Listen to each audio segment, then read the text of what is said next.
뉴욕 증시가 2달 만에 가장 큰 폭으로 하락했습니다.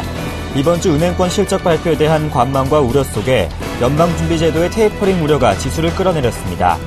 다우지수는 전일 대비 1.09%, S&P 500 지수는 전일보다 1.26% 떨어졌고 나스닥 지수도 1.47% 내렸습니다. 유럽 증시가 이틀 연속으로 상승했습니다. 기업들의 실적 호조와 은행권에 대한 글로벌 규제 완화가 개별 종목들의 강세와 그에 따른 지수 상승을 주도했습니다. 영국 증시는 0.26%, 독일 증시는 0.39%, 프랑스 증시는 0.3% 올랐습니다. 미 재무부는 지난해 12월 중 재정 수지가 530억 달러 흑자를 기록했다고 밝혔습니다. 앞선 11월에 1,352억 달러 적자에서 흑자로 급선회한 것으로 지난주 의회 예산국이 전망했던 440억 달러보다 흑자폭이 컸습니다. 이는 12월 기준으로는 사상 최대 흑자 규모입니다. 이 같은 재정수지 흑자는 페니메이와 프레디맥 등 국책 모기지 업체들의 대규모 흑자에 따른 배당 확대는 물론이고 개인소득세와 기본법인세 증가에 따른 것으로 실제 이 기간 중 세수는 전년 동월 대비 8%나 늘었습니다. 반면 지속적인 재정지출 삭감으로 이 기간 중 세출은 8% 줄었습니다. 데니스 로카트 애틀란타 연방준비은행 총재가 미국 로터리 클럽을 상대로 가진 강연에서 지난달 연준이 실시한 100억 달러 규모의 자산 매입 규모 축소와 유사한 수준의 추가 테이퍼링 조치를 진행하는 데 대해 지지한다고 밝혔습니다. 로카트 총재는 이어 테이퍼링을 지속하기 위해서는 올해 미국 국내 총생산 성장률이 2.5에서 3% 수준이어야 한다며 완만한 테이퍼링 추진을 전제로 내걸었습니다. 바젤 은행감독위원회가 은행들의 자본 확충 규제를 완화키로 했습니다. 이번 조정으로 레버리지 비율의 분모인 자산 항목 집계 시 기존 100% 반영하던 파생상품 거래와 신용장 등 부의 자산의 반영 비율이 낮춰져 레버리지 비율이 상대적으로 상승할 것이라고 전망했습니다. 또한 파생상품과 주식시장에서 거래를 많이 하는 금융사들이 받는 혜택이 클 것이라고 내다봤습니다. 규제당국 관계자는 이 같은 개정으로 인해 글로벌 대형은행들의 레버리지 비율이 종전보다 평균 3.8에서 4%가량 오를 것으로 밝혔습니다. 이란이 핵무기를 만들 수 있는 20% 농축 우라늄 비축분을 제거하고 미국 등 서방 국가들은 그 대가로 42억 달러에 이르는 이란의 해외 자산 동결을 단계적으로 해제키로 했습니다. 이란은 오늘 20일부터 6개월간 20% 농축 우라늄 비축분을 제거하고 농축에 필요한 기반 시설 일부를 해체하기로 했습니다. 국제 원자력 기구는 이행 조치를 지속적으로 검증할 예정입니다. 존 케리 국무장관은 성명에서 이란의 초기 단계 조치 이행 상황에 맞춰 제한적인 제재 완화 조치를 취할 것이며 42억 달러 자산 동결은 6개월간 정기 분할 방식으로 해제될 것이라고 밝혔습니다.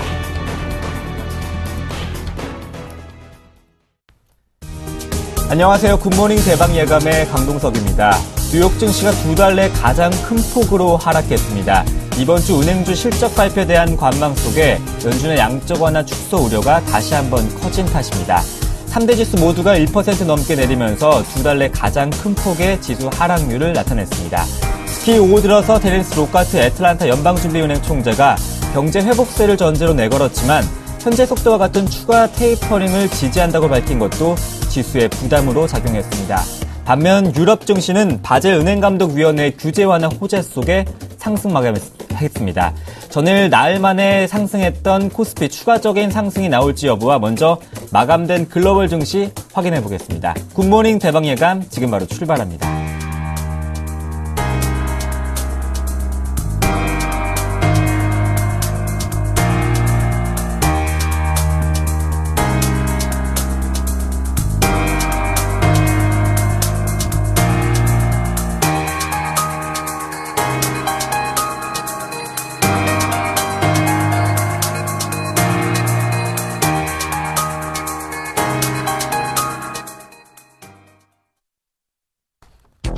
미 의회 올해 예산안 법안 통과가 진통을 겪고 있습니다.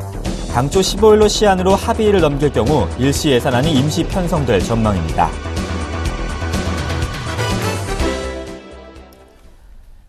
네, 먼저 마감된 글로벌 소식 챙겨보겠습니다. 레이크쇼 인베스터스의 이현민 이사님과 함께합니다. 안녕하십니까? 안녕하십니까? 네, 뉴욕 증시는 2달 내 가장 큰 폭으로 내렸고 반면에 유럽 증시는 상승 마감했습니다. 마감된 글로벌 소식 전해주시죠. 그렇습니다. 이 비농업 부분 네. 고용지표 쇼크가 여전히 여진으로 남아있는 것으로 보입니다. 오늘 또 골드만삭스가 S&P 500 지수가 올해 네. 10%의 장중 조정이 있을 것이다. 이런 내용들도 나오면서 시장의 투자 심리를 공교롭게 얼어붙게 만든 요인도 가세가 됐습니다. 오늘 뉴욕 증시는 낙폭이 좀 컸습니다. 먼저 다우지수부터 살펴드리겠습니다. 다우는 1.09%가 내려갔습니다. 16,257포인트로 마감이 됐고요. 나스닥은 1.47%가 떨어졌습니다. 4,113포인트. S&P 500 지수도 1.26%가 하락한 1,819포인트로 마감이 됐습니다. 전반적으로 장 마감 무렵에 지수의 낙폭을 크게 돌려놓지 못한 이런 점이 최근의 뉴욕 증시 흐름과 다소 다른 점이라고 보겠습니다. 앞서 잠깐 말씀을 드렸는데요. 이 골드만삭스가 올해 S&P 500 지수가 많이 올라가더라도 1900 정도가 최대 그 상승 선일 것이다. 이렇게 얘기를 했고요. 올해 장중에 올해 내로 조정이 나타나면 약 10% 내외가량의 출렁거림이 있을 것이다. 이런 얘기가 나왔습니다. 이런 얘기도 시장에 좀 좋지 않은 기류라고 볼 수가 있겠고요. 지난 주말에 나온 이 비농업 부분 12월 일자리 수 7만 4천 명의 증가에 그친 이런 점이 계속적으로 일부 후유증으로 현재 남아있는 것으로 보입니다. 또한 경제지표로서는 미국의 재무부의 12월 재정수지가 발표가 됐는데요. 흑자로 오래간만에 돌아섰습니다.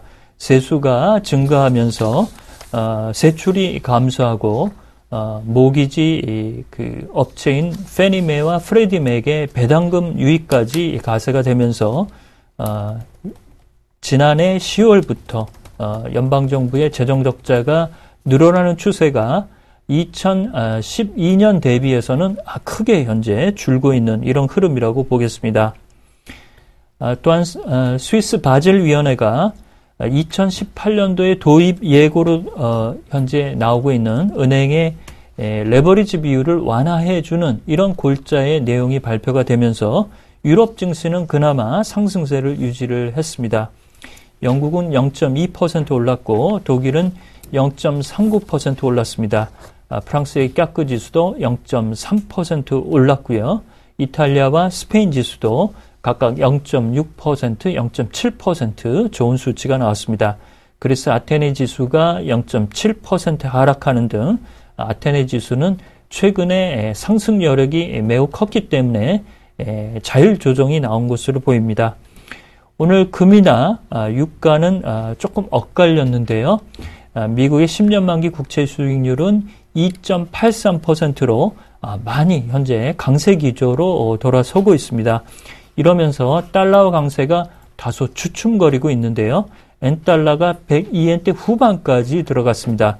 어제 휴장으로 쉬었던 니케이 지수의 오늘 변동폭이 아랫방향으로 매우 클 수 있다는 점 잘 살펴야 될 것으로 보겠습니다. 네, 새해 들어서 뉴욕 증시는 큰 힘을 얻고 있지 못한 반면에 유럽 증시는 선전을 하고 있습니다.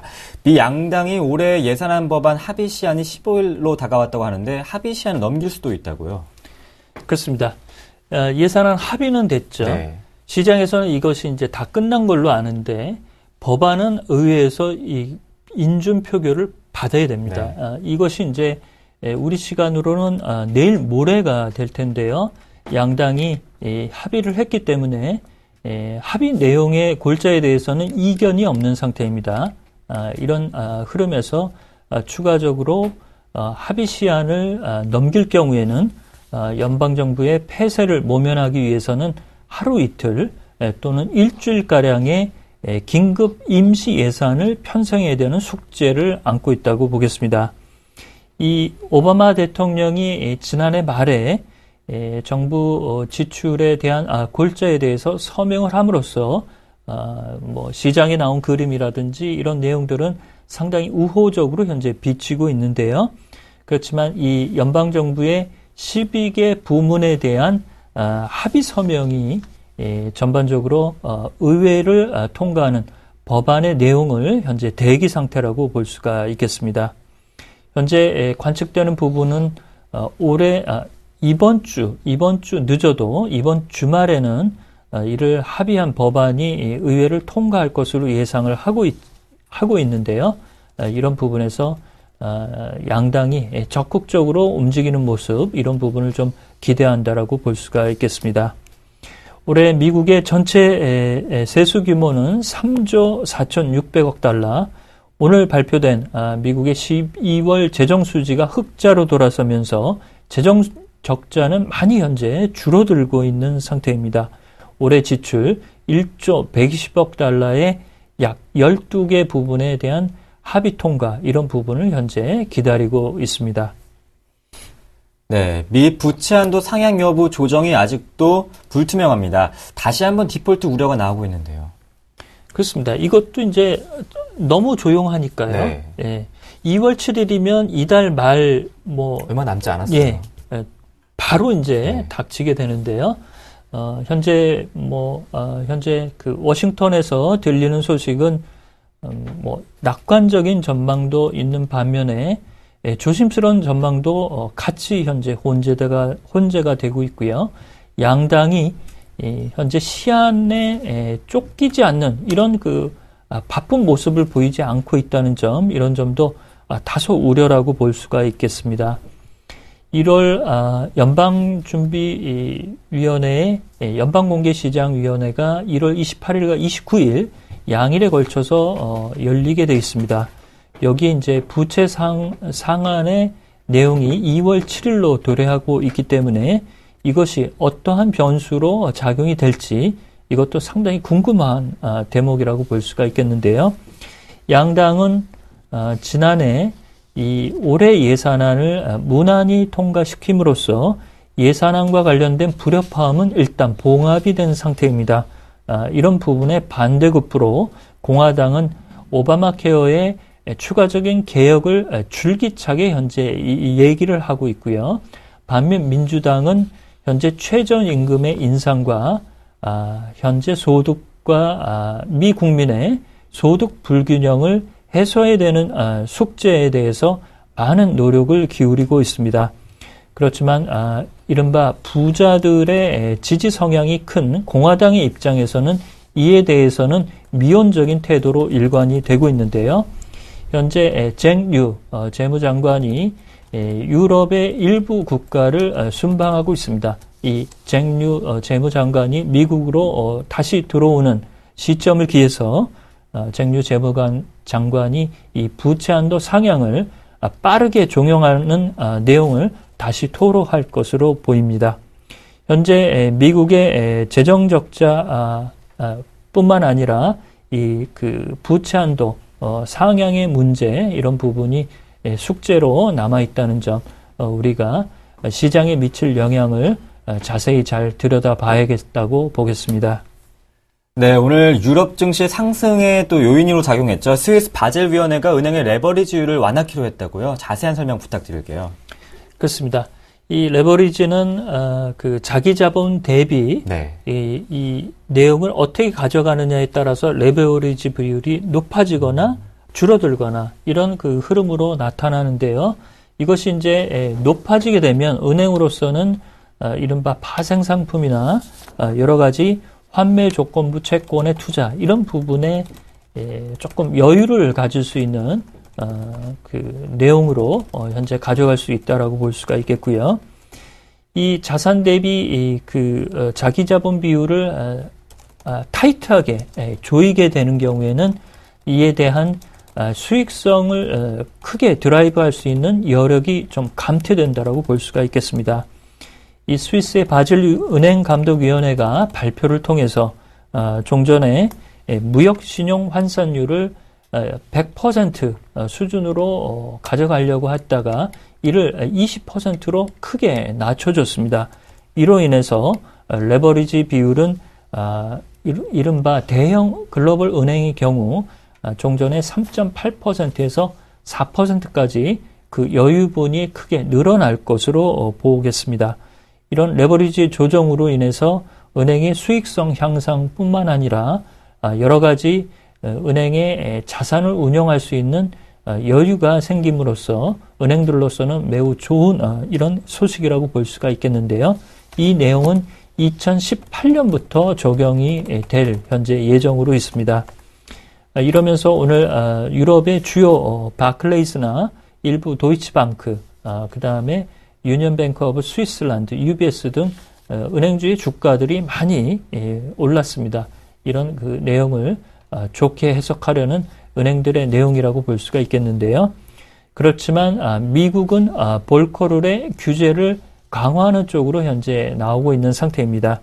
은행이 특히 미국에서 바젤3의 도입을 현재 조금 미뤄두는 부분, 이런 부분도 상당히 미증시의 변수로 작용할 공산이 크다고 보겠습니다. 네, 오늘 마감된 글로벌 소식은 레이크쇼 인베스터스의 이현민 이사님과 함께 풀어봤습니다. 말씀 잘 들었습니다. 고맙습니다.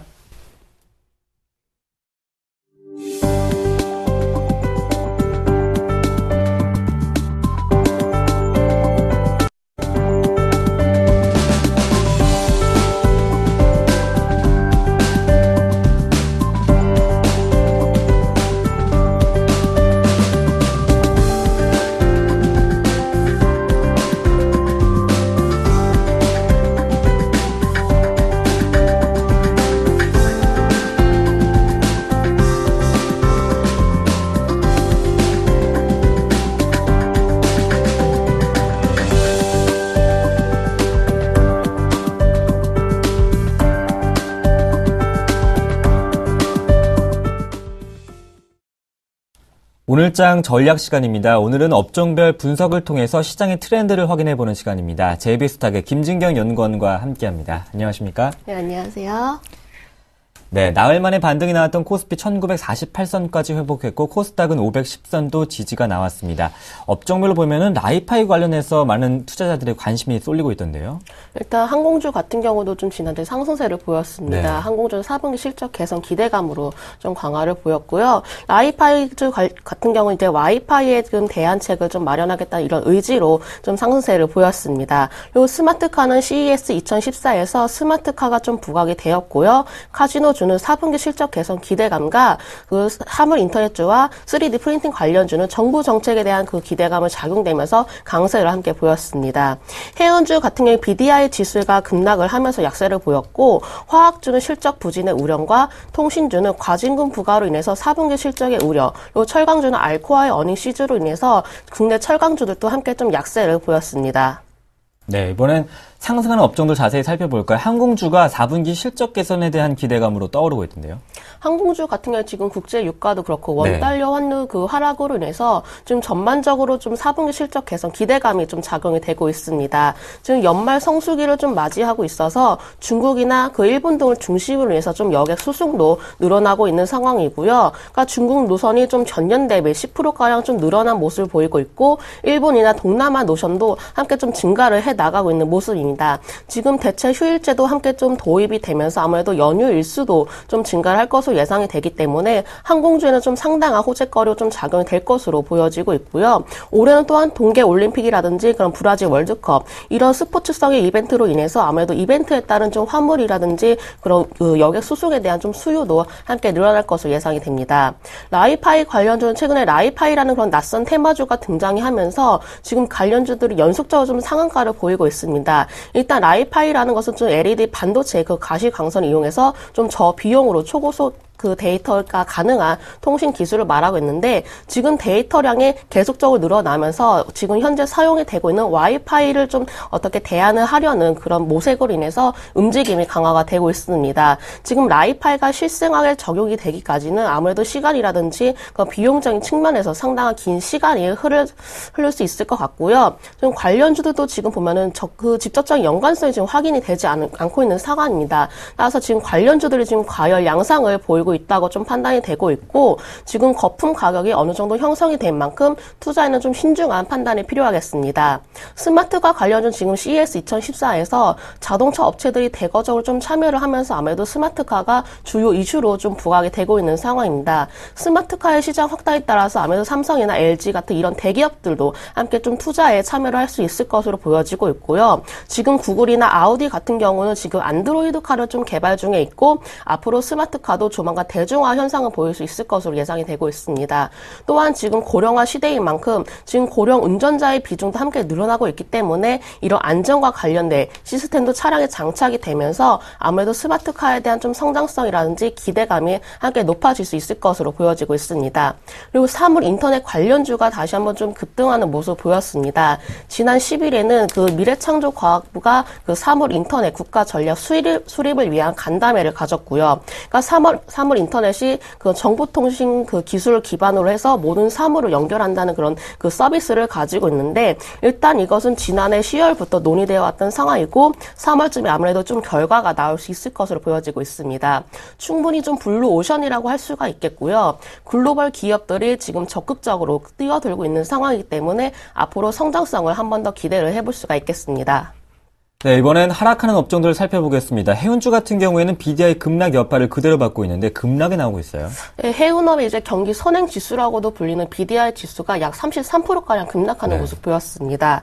일단 지난해 12월에는 BDI 지수가 2,300선을 좀 돌파하면서 아무래도 기대감이 좀 형성이 되었지만은 지금 파나마 운하 그 확장 공사가 지연될 것이라는 이런 우려감 때문에 다시 한번 급락을 하는 모습을 보였고요. 일단은 이러한 불확실성이 먼저부터 해소가 되어야 될 것 같습니다. 지금 전반적으로 좀 경제 지표도 예상보다는 좀 좋지 않은 상황이고, 그러니까 중국의 12월 PMI 지수도 조금 그 시장 예상치를 하회를 하면서 아무래도 중국의 경기 회복도 지연이 될 것이라 이런 전망 때문에 해운주들이 전반적으로 좀 약세를 보이고 있는 것으로 보여지고요. 업체들이 지금 최근에 구조 조정을 하겠다는 이런 예고를 함으로써 앞으로 구조 조정의 진행 결과에 따라서 주가도 함께 움직여 나갈 것으로 보여집니다.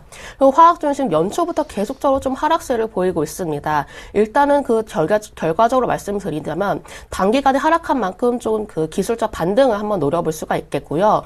중국의 수요 감소로 인해서 아무래도 당분간 실적 부진이 좀 예상이 되고 있고 최근에 이제 발표됐던 PMI 지수도 좀 꺾인 모습이고 또한 구조조정을 해서 지금 시장 수요도 좋지 못한 상황입니다. 일단은 유럽의 경기 회복부터 좀 살펴볼 필요가 있겠고요. 또한 이제 지난주 금리 동결 소식으로 해서 이런 경기 민간주와 같은 화학주에는 오히려 좀 투심이 둔화가 되고 있습니다.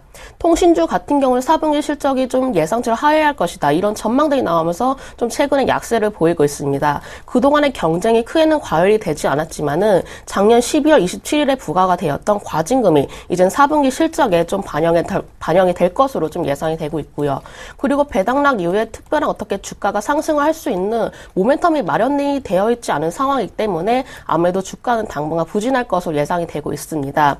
일단은 통신주 같은 경우는 1분기가 역사적으로 보면은 경쟁이 가장 가열이 되던 시기였습니다. 아무래도 1분기 가입자 증가 속도에 따라서 통신주들의 주가 움직임도 바뀔 수 있을 것 같고요. 그러니까 LTE 투자가 만약에 계속적으로 지속이 된다면은 오히려 가입자 규모가 큰 사업체한테 좀 유리한 상황으로 흘러나갈 수 있을 것 같습니다. 네. 그렇다면 이번 한 주 동안 트렌드를 이끌어갈 업종은 어떤 업종일까요? 4분기 실적에 대한 개선 기대감이 강한 업종일까요? 저는 이번 주도 좀 엔터주와 음식료주 좀 살펴보시라고 말씀드리겠습니다. 일단 엔터주 같은 경우는 지난해 하반기부터 외인과 기관이 꾸준하게 좀 매수세를 들어오고 있습니다. 그동안의 엔터주 같은 경우는 실망스러운 실적을 보였지만은 그래도 최근에 그 실적 개선 기대감을 위해서 어느 정도 좀 회수를 해 나가고 있는 모습이고요. 특히 엔터주 같은 경우는 좀 2014년이 더 기대가 될 수 있다고 말씀을 드리겠는데 중국이 이제는 본격적으로 큰 시장이 될 것으로 보여집니다. 지금 중국에서는 본격적으로 이제 콘서트 활동이 진행이 되고 있고 CF나 드라마 이런 그 여러 가지 사업성도 좀 진출을 해 나가고 있고요. 각 회사마다 지금 신인 그룹들의 데뷔도 앞두고 있기 때문에 앞으로 좀 매출 구조도 좀 다변화가 될 것으로 예상이 됩니다. 음식료 주의 경우 이제 워낙 강세로 인해서 아무래도 수입 원재료비가 좀 개선이 예상이 되고 있고 그 과거에도 워낙 강세가 진행이 되면은 오히려 음식료주들이 좀 강세를 두드러지게 보였습니다. 그러니까 국제 곡물 가격도 어느 정도 좀 안정화를 찾아 나가면서 전반적으로 환경이 좀 우호적으로 바뀌어 나가고 있고요. 그러니까 2013년에는 뭐 대형마트라든지 그런 대리점 논란으로 해서 좀 약세를 보였지만은 그 10월 달에 제품 가격 인상에 성공하면서 앞으로 좀 실적도 기대를 해볼 수가 있겠고, 또한 그 소치의 동계 올림픽이라든지 그 월드컵으로 인한 그 육개주나 아니면 주류 업체들에게도 한번 수혜를 입을 수 있을 것 같습니다. 네, 이번 주 상승한 업종으로는 음식료주와 또 엔터주를 꼽아주셨습니다. 지금까지 JBS탁의 김진경 연구원과 함께했습니다. 고맙습니다. 네, 감사합니다.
네, 반갑습니다. 이상로의 증시 미스터리 시간입니다.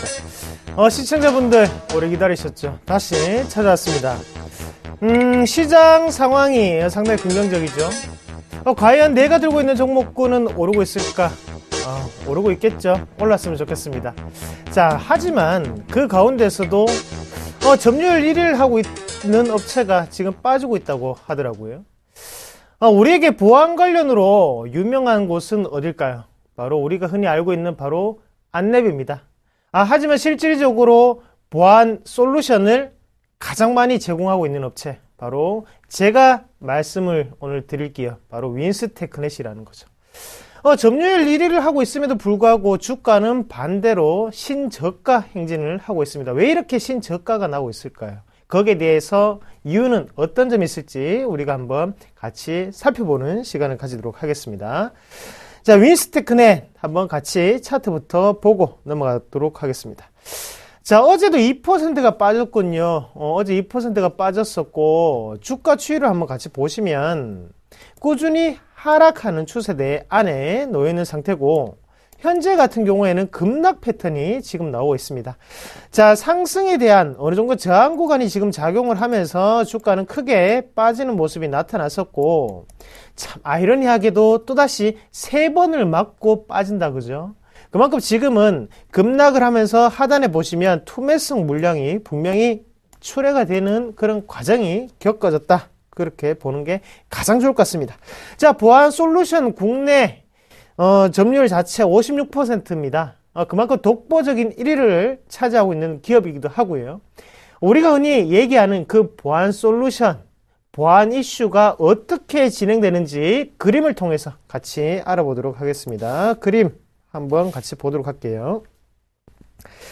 자, 우리가 흔히 쓰는 인터넷망이 있으면 거기에 정보통신에 대한 기반 시설들을 많이 있겠죠. 뭐 공기관도 될 수 있겠고요. 가정용 인터넷도 될 수 있겠고요. 그 중간에 망을 자체를 한번 걸러준다는 거죠. 네트워크 보안, 응용 보안, 그리고 통합 보안이라고 하는 이런 장벽을 통해서 우리는 어느 정도 안정된 인터넷, 그리고 안전한 인터넷을 이용할 수 있는 부분이고, 그런 부분에 걸러주는 역할을 하는 게 바로 이 윈스테크넷이다. 그래서 우리가 개인용, 그리고 기관용으로 봤을 때 안랩이 워낙 유명하지만 실질적으로 안랩보다 더욱더 많은 매출을 창출하고 있는 게 이 윈스테크넷이다, 이렇게 아시는 게 가장 좋을 것 같습니다.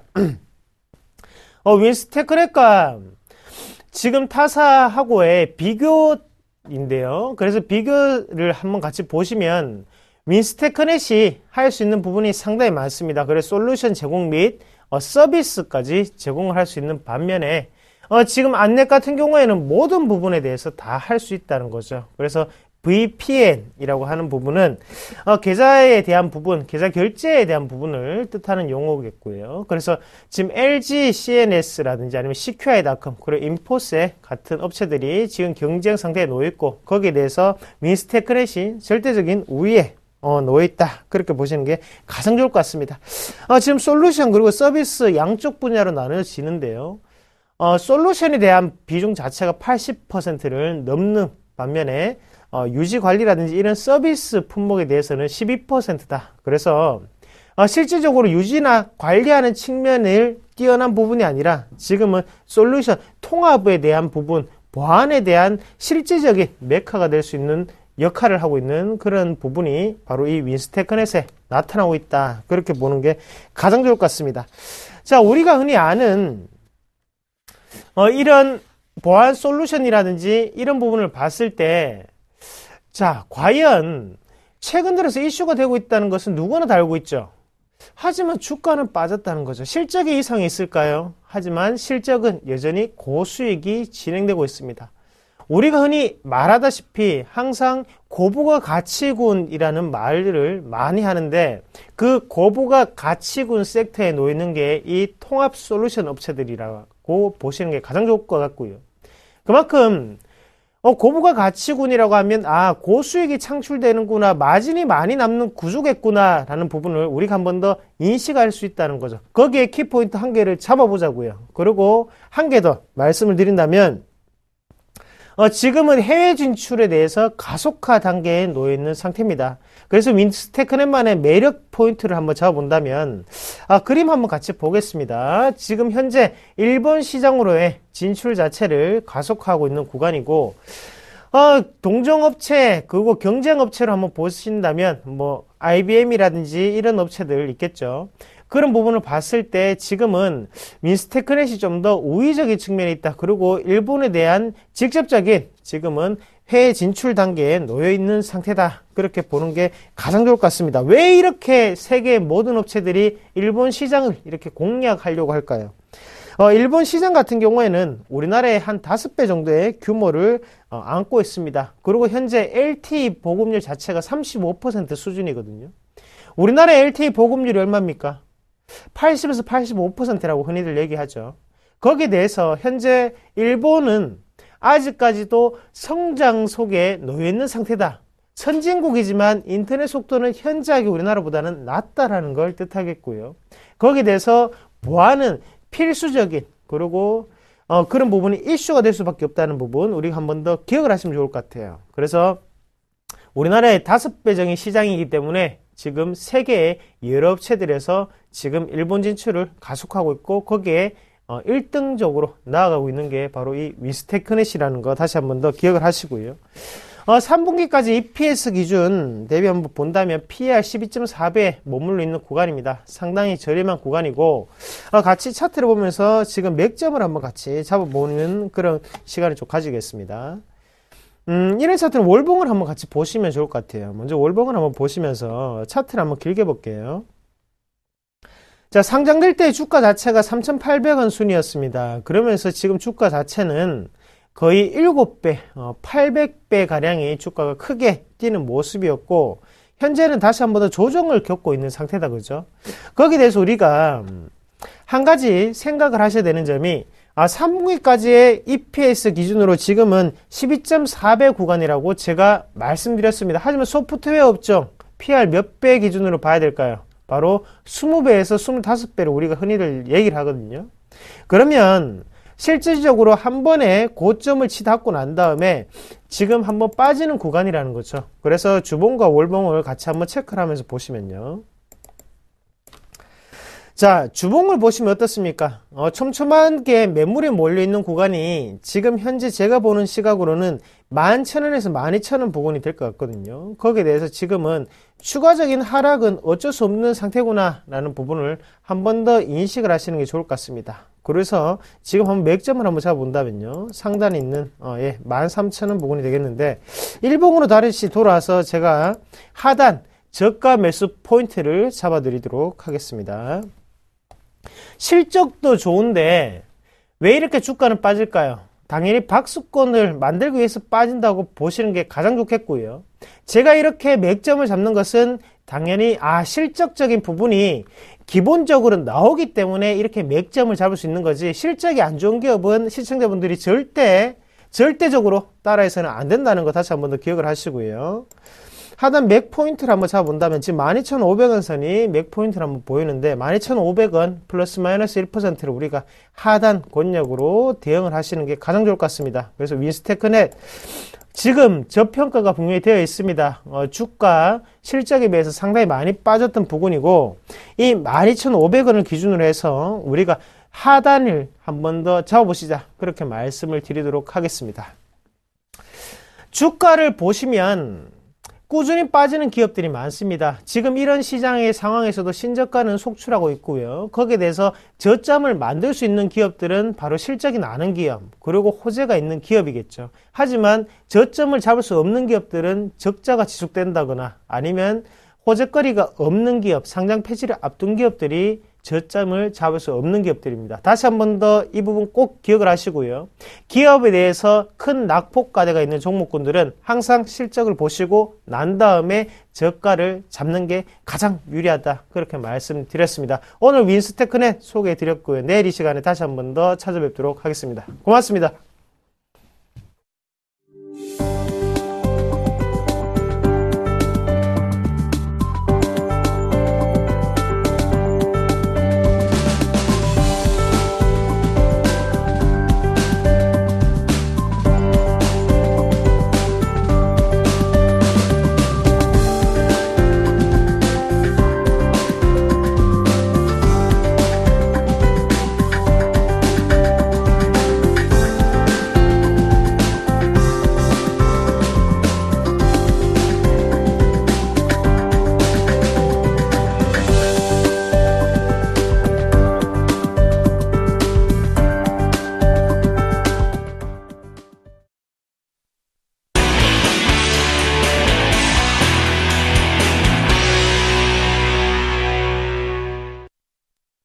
글로벌 인사들의 발언과 이슈에 대해서 색다른 시각으로 숨은 의미를 분석해보는 시간입니다. 김동섭의 일당백, IM투자증권의 김동섭 이사님 나오셨습니다. 안녕하십니까? 네, 안녕하세요.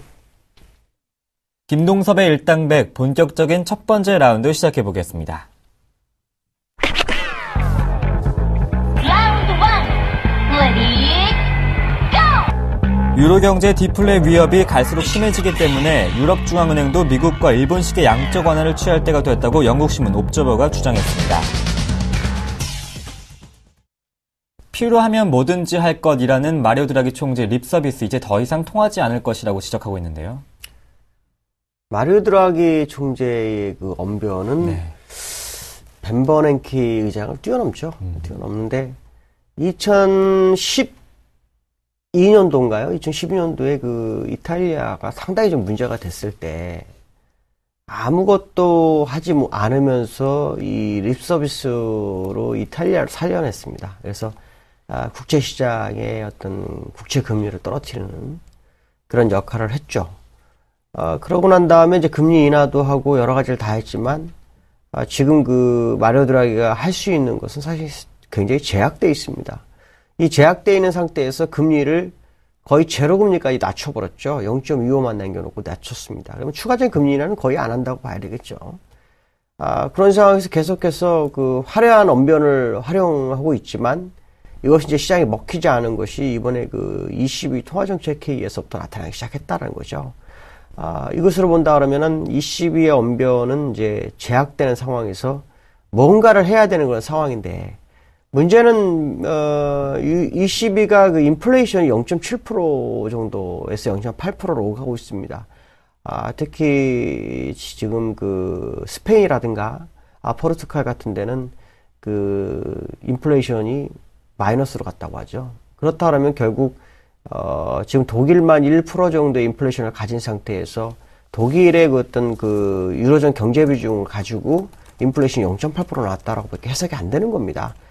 그 얘기는 결국 지금 인플레이션이 상당히 좀 어려운 상황이기 때문에 이것을 타개하지 못한다면 일본식 그 디플레이션 가능성이 아주 커질 수 있다는 것이 현재 그 경제학자들이라든가 어떤 기관들에서 우려하는 바죠.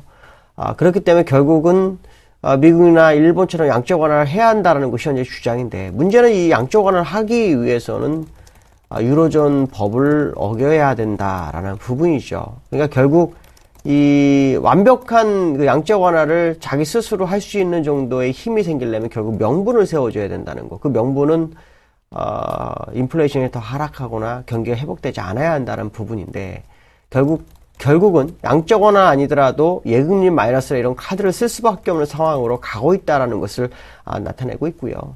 그렇지만 이러한 부분도 독일의 어떤 제재가 있다 그러면 상당히 좀 부담스러울 수 있는 부분이 있다라는 것은 한번 생각해 봐야 됩니다. 하지만 결국에 가서 지금 경기 회복, 특히 유로존의 평준화를 하기 위해서는 뭔가 조치를 취해야 된다라는 것은 거의 확실한 것 같습니다. 그렇지만 이것이 빠른 시간이 될지 약간 시간을 늦춰서 할지는 좀 지켜봐야 될 것 같고요. 제가 보는 견해로는 이 자넷 옐런이 임기 시작하는 시점이 포인트가 아니겠느냐.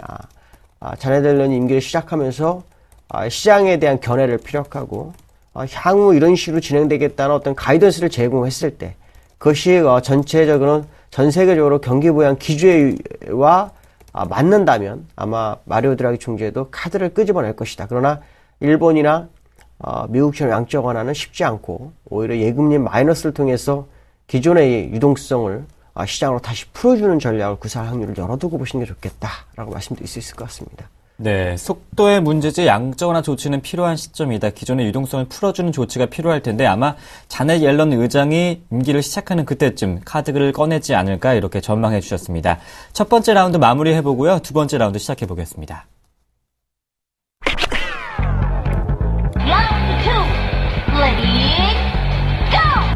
미국 고용지표 부진으로 달러화가 약세를 보이면서 엔화 가치가 급등했습니다.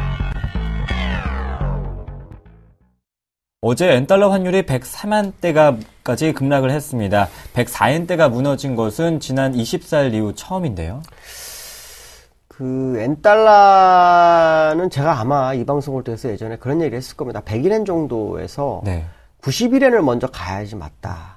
그러고 난 다음에 가더라도 이격을 잃어서 110엔을 가는 거지. 그렇지 않다면 못 갈 것이다 라고 했는데 105.45까지 올라오면서 우리나라한테는 패닉이었죠. 자동차들이 폭락을 하는 그런 상황까지 왔었는데, 지금 그 테이퍼링이 진행이 된다라는 거, 이런 부분이나 또 이번에 그 실업률이 낮아졌지만 고용이 굉장히 안 좋게 나오면서 지금 현재 그 엔달러가 계속 하락을 하고 있습니다.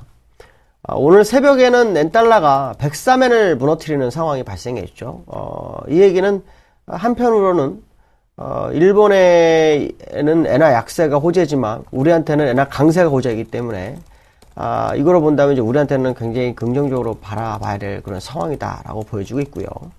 일본 자국의 어떤 그 금융사에서도 나오는 얘기는 일본이 올해 90엔대까지는 밀릴 것이다라는 부분을 얘기를 하고 있습니다. 그렇지만 지금 일본은 어떤 아베노믹스에서 정책적으로 약세를 유지하려는 모습은 사실입니다. 그런데 문제는 이 수출 기업을 살리기 위해서는 엔화 약세가 좋지만 수입 기업이라든가 원재료를 수입해야 되는 상황에서는 엔화 약세가, 제가 계속 얘기했을 겁니다. 일본에는 독약이다라는 얘기를 했죠. 그렇기 때문에 엔화는 적정한 수준의 강세로 가는 것이 맞다라고 말씀드릴 수 있고요. 기술적 분석을 보시면은 지금 그 주봉 상태의 모습인데요. 이 모습을 본다 그러면 일단 엔화는 갈 수 있는 공간을 다 갔습니다. 지금 올라가도 106엔 정도 외에는 더 갈 수가 없습니다. 내려온다 그러면 지금 두 군데가 예상이 되는데, 하나는 60주선 정도가 예상이 됩니다. 60주선은 지금 자리가 요 정도 되죠. 약 97엔 정도가 되고요. 그 다음에 한 번 더 밀리면 이제 90엔대가 되죠. 아마도 그 일본에서 일목균형표가 만들어지다 보니까 일본 어떤 지표상으로 봤을 때 기술적으로는 90엔대가 나오는 이유가 있을만하다라는 얘기를 하고 말씀드릴 수 있고요. 중요한 것은 오늘 일봉에서 61선을 붕괴하려는 모습이 나오고 있습니다. 이렇게 되면은 일반적으로는 일단 200일선까지 밀리게 되죠. 이 200일선이 아까 말씀드렸던 주봉에서의 60주선까지 보이는 자리입니다. 그래서 아마도 이 지점까지 밀릴 수 있고요. 지금은 제가 나타나고 있지 않지만 볼린저 밴드 하단을 이탈한 게 어제입니다. 그리고 오늘 이틀째죠. 보통 한번 하단으로 들어가게 되면 4일은 기본으로 간다. 그렇다면 이번 주 목요일까지는 엔화가 강세 지속 가능성이 좀 연출될 수 있고요. 어저께 일본장이 성년의 날로 열리지 않았죠. 아마 오늘 일본은 상당히 폭락을 많이 할 확률이 높은데 오히려 그 반대로 우리나라는 자동차주들이 선방해주는 상황이 발생할 수 있죠. 이렇게 되면 이제 주가가 약간 차별화가 되면서 글로벌장에서 우리나라가 약간 좀 강세 마인드가 될 수 있다. 아니 그 하반경 지성을 충분히 확보할 수 있는 그런 상황이 발생할 수 있다라는 부분이 제가 보는 긍정적인 시각이다라고 볼 수 있고요. 어쨌든 오늘도 103엔 밑에서 끝난다 그런다면 일단 100엔 초입까지는 밀릴 것을 열어두고 보시는 게 좋겠다라고 말씀드릴 수 있을 것 같습니다. 네, 이번 주 목요일까지는 엔화 강세장이 나올 것이면서 자동차주 선방하는 장세가 나온다면 우리 증시가 글로벌 증시 대비 좀 선전하는 증시가 이어지지 않을까 이렇게 전망을 해주셨습니다. 세 번째 라운드에서는 유가에 대해서 이야기해 보겠습니다.